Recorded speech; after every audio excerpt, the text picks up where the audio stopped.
Commencement, the beginning of a new era in higher education by Kate Colbert and Joe Salustio with contributions by Elvin Freites is now available for pre-order on Amazon. Get your Kindle edition or your softbound book. It's going to be amazing. Advanced 360 Education is a data-focused digital marketing company with proven positive outcomes for educational institutions. To learn more, visit a360education.com or call Anthony Espinoza at 310-704-5369. That's Advanced 360 Education.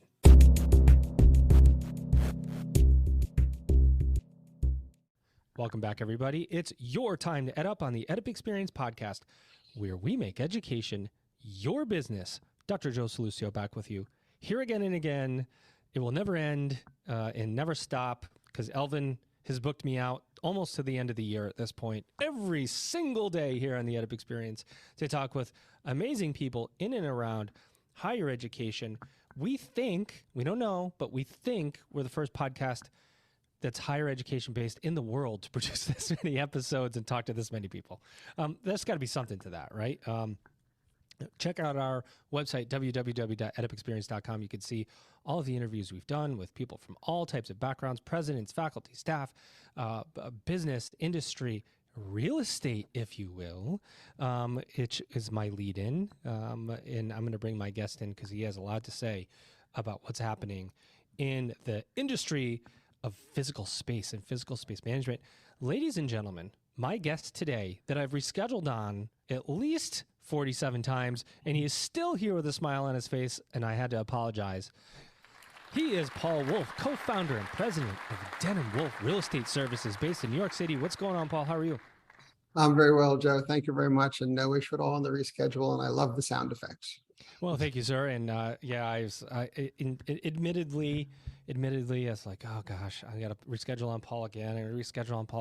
It's like one of these times he's going to just tell me, you know what, EdUp Experience, get out of here. I don't want to come on your podcast anymore. But you're so gracious and been so willing to bend to my schedule, which I appreciate you so much. We've got a lot to talk about, Paul. So much is happening in higher education, especially in urban areas of where higher ed is prevalent. There's this big question about, is physical space a thing for colleges and universities anymore, as we see a little bit of elasticity, right? Nobody went to college for a couple years because of COVID, and it was all virtual. And now I think lots of kids especially want to come back to campus, but maybe campuses are oversaturated now with physical space because some students are going online and so on and so on. Give us the state of the industry. What are things looking like in the real estate market as it accounts or in regard to colleges and universities in their space? I think it's an excellent question, Joe. And I don't believe that there's a single answer that runs the spectrum from small schools to larger schools, from urban schools to more suburban or rural schools. We are definitely seeing a mix, though. We have spoken with some urban schools that really went on a tear acquiring real estate pre-COVID, are now looking to repurpose a lot of those spaces.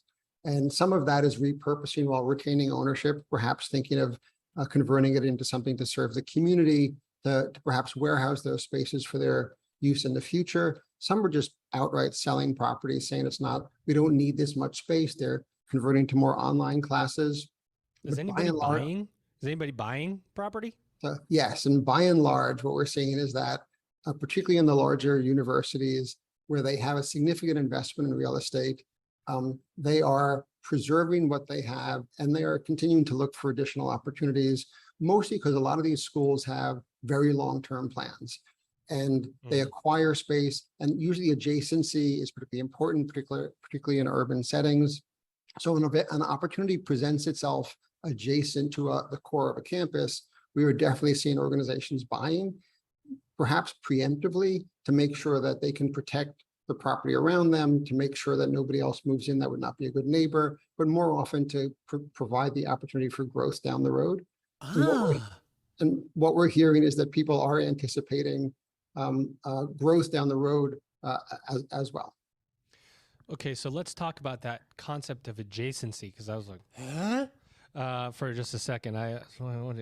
So universities, especially ones that are let's say there's two different kinds of universities, right? One that's very financially well off that could buy property right now, and one that may be struggling that is looking at selling property because of whatever reason. And then there's a spectrum in between.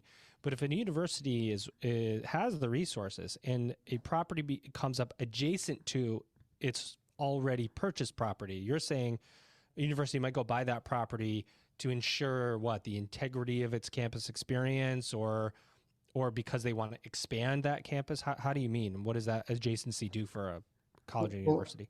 Lots of times it is, again, somewhat defensive to make sure that there is not a use or a user that develops adjacent to the campus that might detract from the campus experience.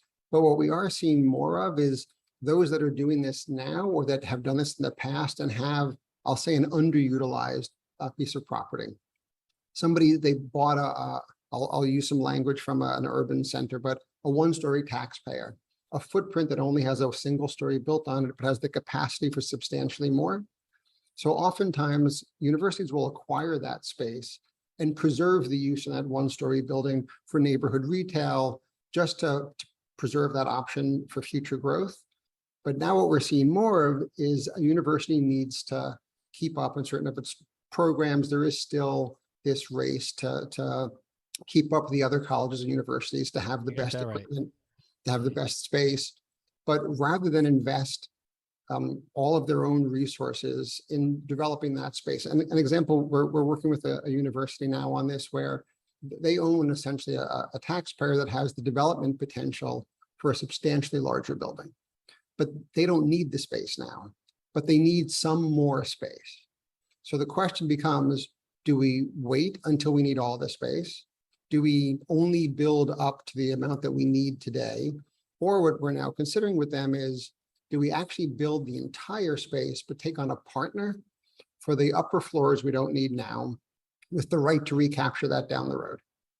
So there you get to actually have influence over your neighborhood in terms of improving perhaps services on the ground floor, expanding your program for your students, and then leveraging somebody else's resources to develop the rest of the space. I mean, you want it to be something that you will eventually take back. In this context, we're talking about possibility of housing above the campus uses below, because it's adjacent to campus, and at some point, developing additional housing for students or faculty would just make sense.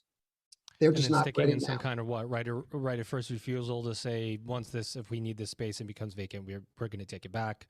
Correct. You have to give the developer or the partner adequate time to recoup their investment and to get their profit out.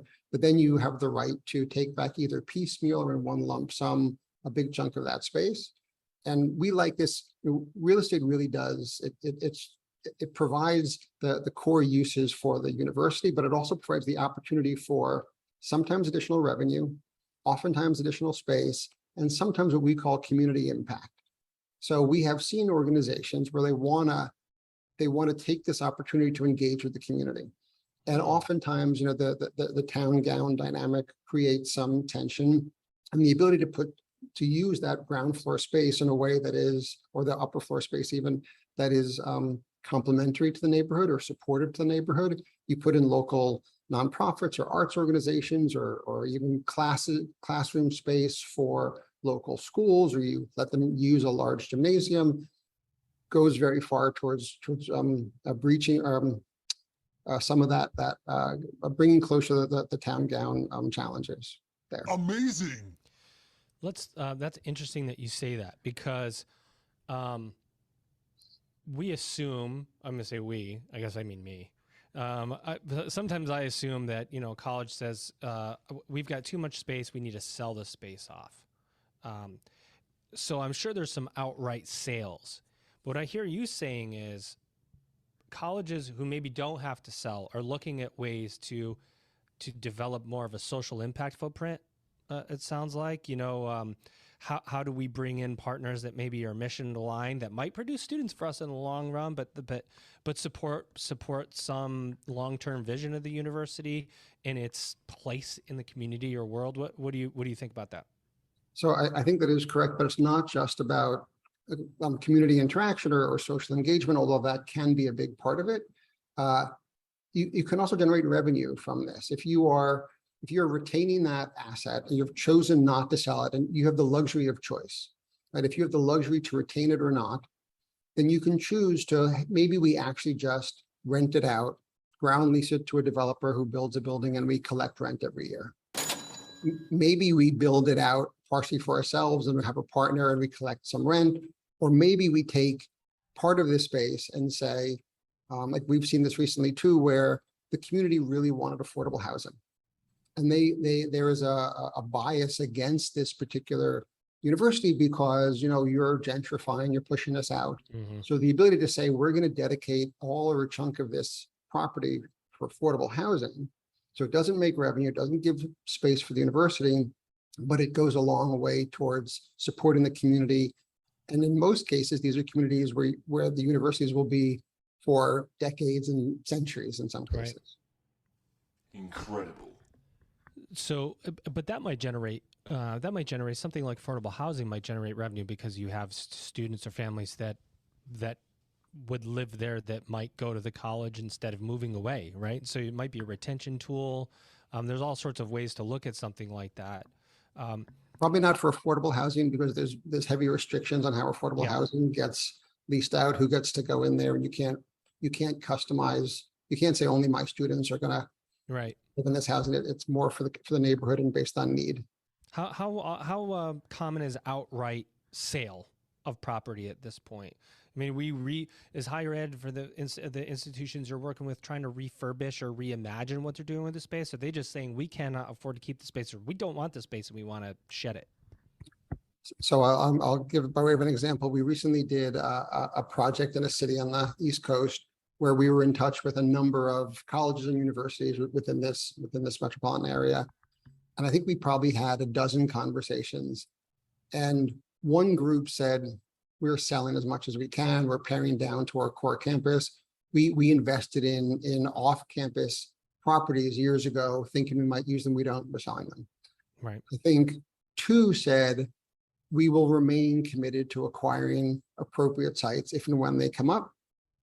And everybody else basically said, we're going to hunker down for now and repurpose our existing facilities so that they serve us better.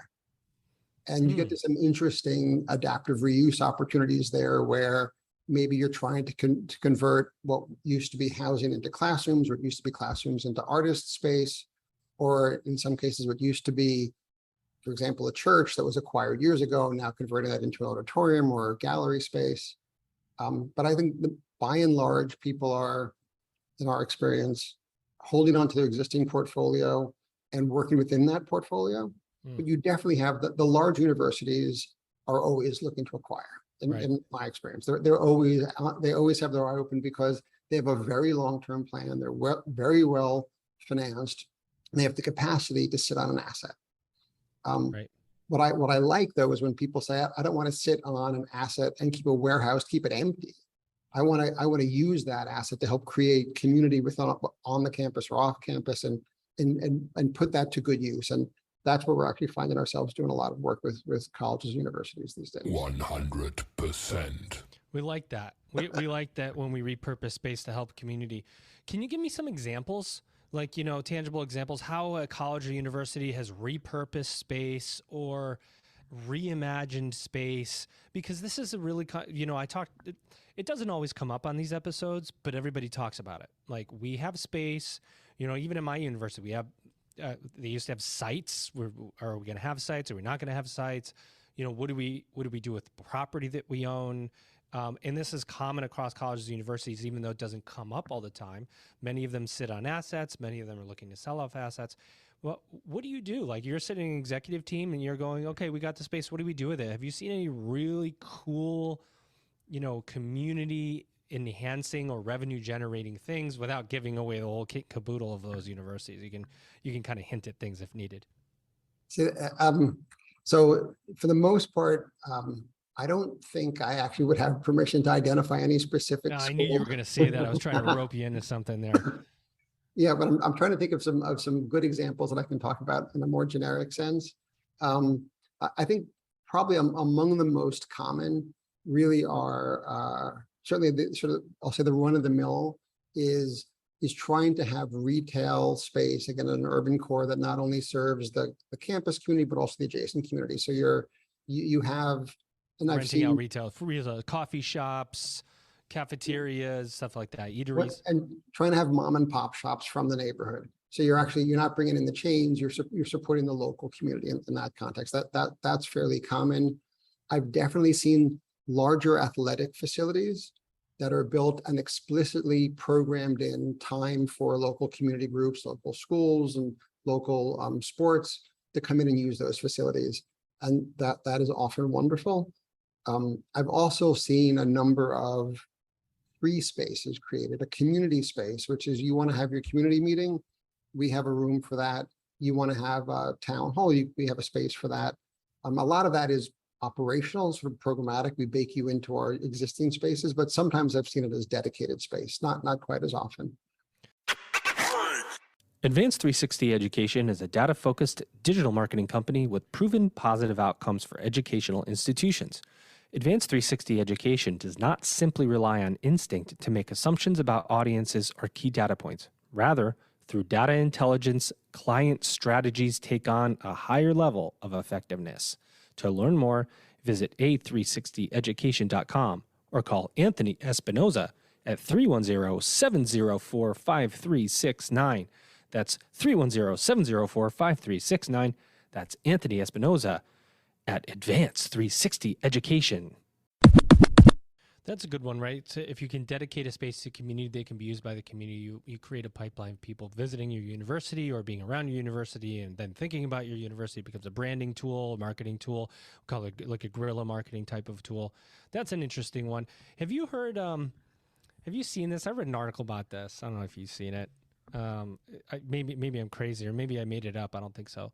That some universities were looking at senior care living facilities with their space, like turning a dorm into a senior care facility of some kind. Is that true? You see anything like that out there with your coworkers in real estate?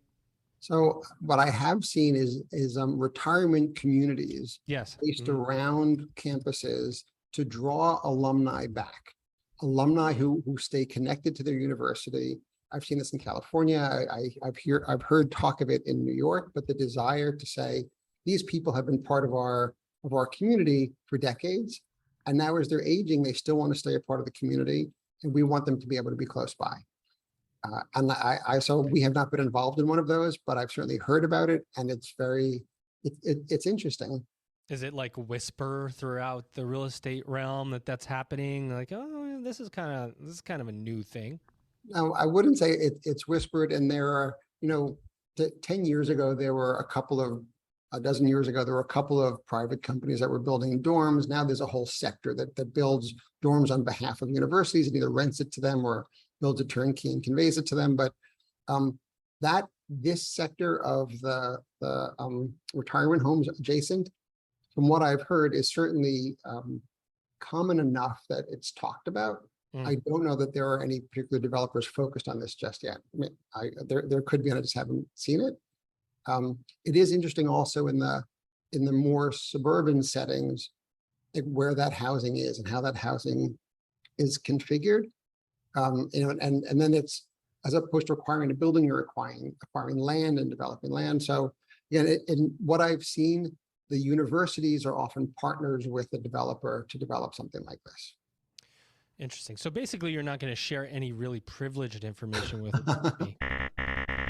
That's all right. I could make up a university if you want. Don't do it. Smith University. Right? Yeah. So, and this is fascinating to me because so many universities have assets that they sit on this physical, and as well as I do, because you're probably hearing about it, online education is creating a lot of space. It's creating a lot of space, and people aren't, maybe there's these universities just have more space than they know what to do with.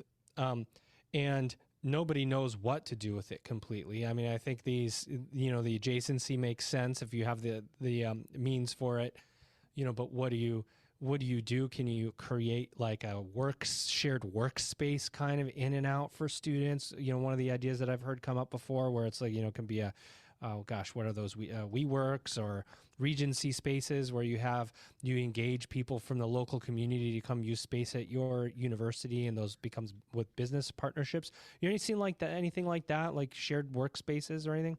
So short answer, yes, but I find it interesting that you're saying that people have space and don't know what to do with it. And in my experience, we never have enough space. There's always a need for more space. There's always, we need, and as demands are changing right now, we're doing some work in the life sciences, and life sciences are very desirable to be adjacent to certain kinds of universities.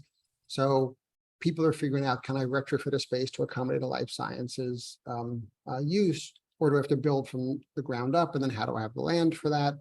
I'm not hearing a lot of, I'm sitting on empty space, what do I do? Really? But but do you hear colleges from your partners and those you're working with talking about enrollment declines, or are they just not in a position where they're hurting enough or at all to be worried about having extra assets that aren't creating revenue? Or maybe they have the asset and it needs to generate revenue, and that's the conversation. So again, it's interesting that the enrollment decline, again, it's geographic, right? And it's declining in some places, increasing elsewhere. And again, I believe that there is this trying to lure people back also, which creates almost an arms race of trying to keep up with the best possible facilities. And that is in many cases today leading to retrofits of existing facilities. But I think particularly those with the resources are investing heavily in making sure that they have state-of-the-art facilities to lock in for the long term, that they will always get the best of the best coming to their universities. Yeah, you said it. That's the part that's sticking out. This, it is arms race a little bit. How do we get students back to experience, especially traditional students, to experience this university setting, and how are our facilities going to be the best? And if we have some space that is not being utilized effectively, how do we refurbish it in a way that's updated for the next, generation of technology and whatever else? So it becomes, your point, becomes a part of a visualization of what the university experience is like. It becomes a selling tool and becomes a part of the experience. That's interesting, because we do hear some folks come on and go, well, we have space, we don't know what to do with it. But if you think about it as an enrollment tool, it becomes about imagining what it could be rather than whether you should have it or not. So just to jump into like the strategic planning a little bit, we do a lot of strategic planning around real estate, and we often start with, when somebody's looking at their portfolio, it's, what do you have? What are the properties you have? Do you have development rights? Do you have restrictions? Do you have to get entitlements? Do you have a good brand in the community? And then the big question is, what do you want? And the what do you want question, particularly in a university that has a lot of often competing interests and demands, agreeing on what you want is challenging. And then saying, and what does the market deem valuable, right? So if you're going to bring in some outside partner. So I'm going to guess that those universities that have excess space, if they were to ask different departments, what do you want? There'd be a lot of demand for that space. The question becomes, what does the university as a whole think is the right thing to do for the long-term support and sustainability of the school? And that's where we're hearing more often that, yes, we are reacting to COVID, but we don't want to react so far that we cut ourselves off from future potential expansion. So rather than simply offloading assets, people are buying time. And the buying time could be doing short-term leases. It could be what we've discussed before about partnering with the developer.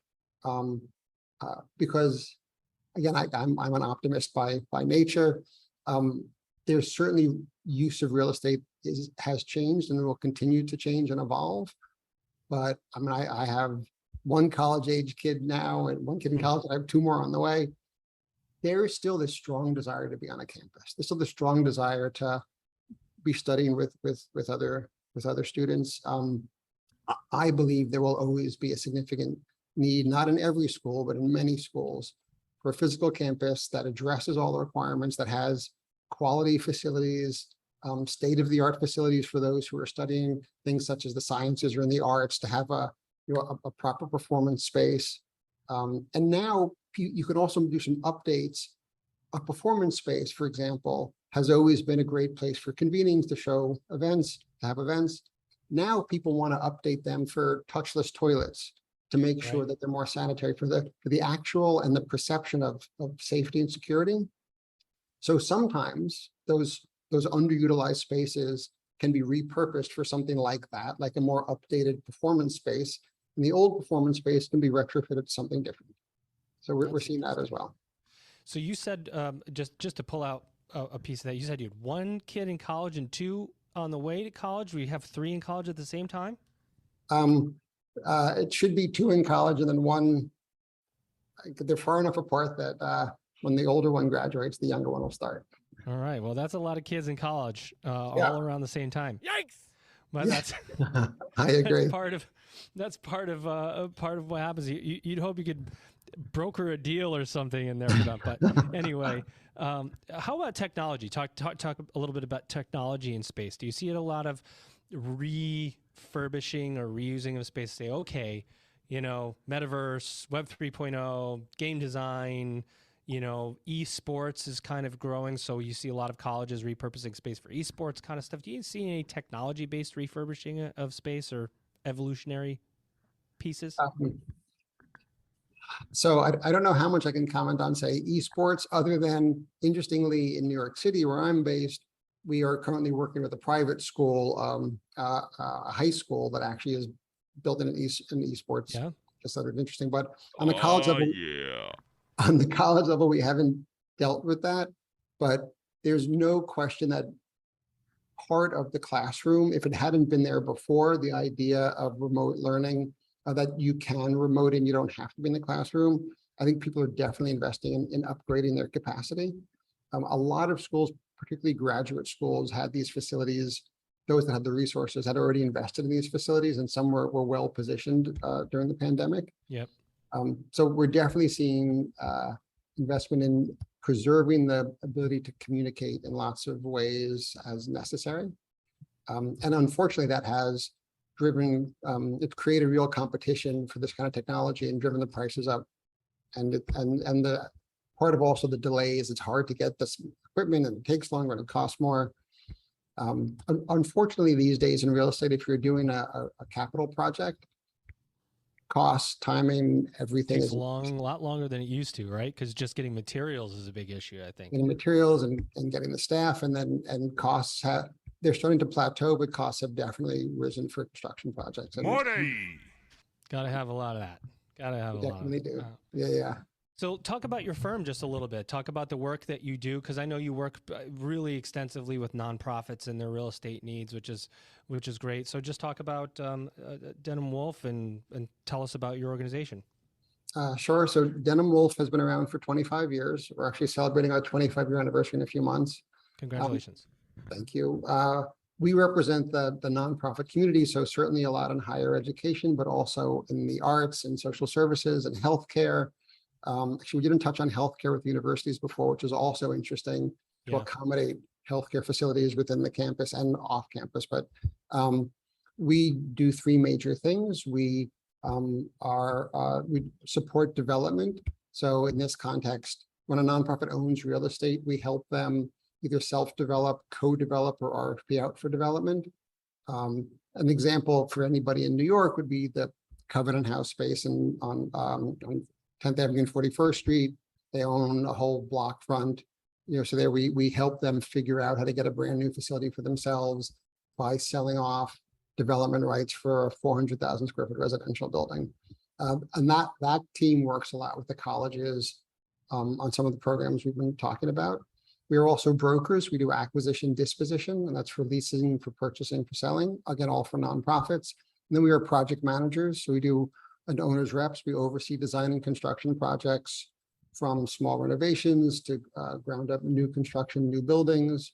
And there we've actually seen a lot of work in that department in schools this past 2 years, as people are looking to upgrade, particularly ventilation systems.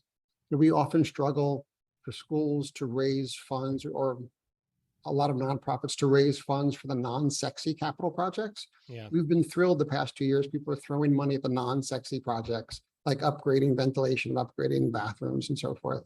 So we do a lot of that as well. That's great. And I'm assuming you work wherever, right? You have clients all over the country?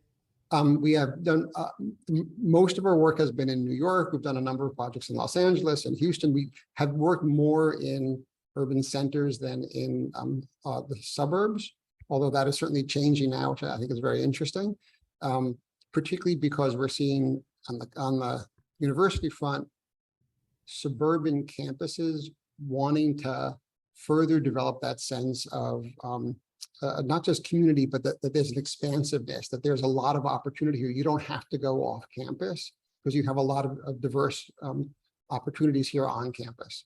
So people are definitely exploring some very interesting, I think, interesting community building projects. That's great. And one of the biggest reasons we wanted to interview you, Paul, is because I don't think we've had anybody that's dealt with real estate before on the podcast and all of our 400 something episodes. So you're a really interesting person with an interesting perspective, doing work across the country in and around something that colleges and universities are having discussions around, which is space, and which is space and space utilization and selling and buying and so on. And so how do we get a hold of you? If there's anybody that's listening to this goes, you know what, I'd love Paul to come in here and tell me what the hell I do with my space. Well, that's very nice of you to, very nice of you to tee that up. You go to our website, which is www.denhamwolf.com, and that is DENHAMWOLF.com. You can call us at 212-736-6777. And I'm easily reached by email as well, which is just pwolf@denhamwolf.com, PWOLF@denhamwolf.com. And of course, you can contact me if you can't, you didn't get any of that, and I will introduce you to Paul. I've emailed him many times because I've canceled on him many times. But we've remedied that now, Paul. Anything else? What do you see as the future of higher education when it comes to real estate and space? Do you see anything in the future? I think we get to work with the best organizations in the country.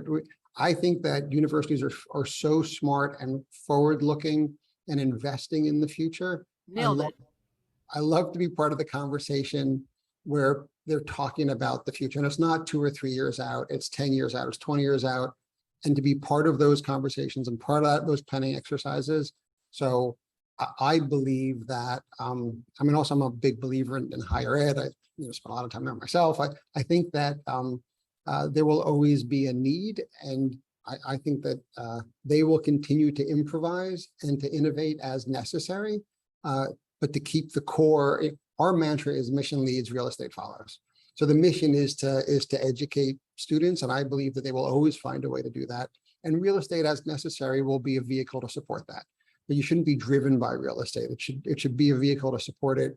And I think that universities are extremely clever in figuring out how to do that. And we love being part of those clever conversations and being creative to figure that out. Yeah, and I've loved being a part of this conversation, ladies and gentlemen, with my guest today. He's Paul Wolf. He's co-founder and president of Denham Wolf Real Estate Services. Paul, did you have a good EdUp experience today after all the back and forth that we had? I certainly did, Joe, and I appreciate your time. And I really like the sound effects. It takes some getting used to, but yeah. Well, we've converted Paul to sound effect podcasting. Ladies and gentlemen, there he is again, Paul Wolf, co-founder and president of Denham Wolf Real Estate. Ladies and gentlemen, you've just EdUp'd. Effective marketing for educational institutions requires a dedicated partner that understands the complex, constantly evolving digital landscape in which colleges, universities, and career schools compete. The EdUp Experience podcast partner, Advanced 360 Education, is a data-focused digital marketing company with proven positive outcomes for educational institutions. Advanced 360 Education does not simply rely on instinct to make assumptions about audiences or key data points. Through data intelligence, client strategies take on a higher level of effectiveness, whether the goal is driving enrollment, alumni engagement, or other educational marketing campaigns. To learn more, visit a360education.com or call Anthony Espinoza at 310-704-5369. That's Anthony Espinoza, 310-704-5369, a360education.com.